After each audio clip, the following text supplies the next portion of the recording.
দীর্ঘ 2 মাস পরে এমন একটা দিন এলো যে দিনটা আমি কখনোই চাই না। হ্যাঁ, এটাই হলো আমার চুল কাটার দিন। তাই বন্ধুকে নিয়ে গেলাম চুল কাটতে। একা একা যেতে ভয় করে তো। যেতে যেতে পথে আমাদের গ্রামের মাঝখানেই একটি বিশাল বড় মাঠ।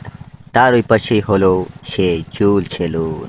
একা একা ভাল লাগছিল না, তাই বন্ধুকে কিছু কুপরামর্শ দিচ্ছিলাম যেন সে টিকটকে অনেক বড় একটা সেলিব্রিটি হতে পারে, মানে আমার মতো।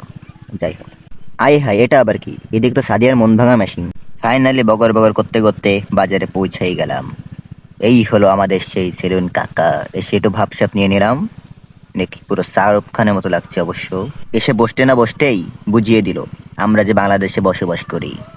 হ্যাঁ, আমাদের কারেন্ট চলে গেছে।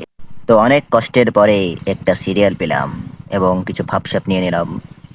তারপর আমি আর চুলকাড়া মামা দেশকে নিয়ে সমালোচনা শুরু করলাম।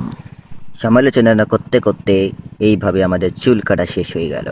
তো বলেন, কেমন লাগলো আমার এই বালপাকনা ব্লগ? তো ব্লগটা ভালো লাগলে লাইক করুন, শেয়ার করুন, কমেন্ট করতে নিশ্চয়ই ভুলে যাবেন, কমেন্টও করে দিন।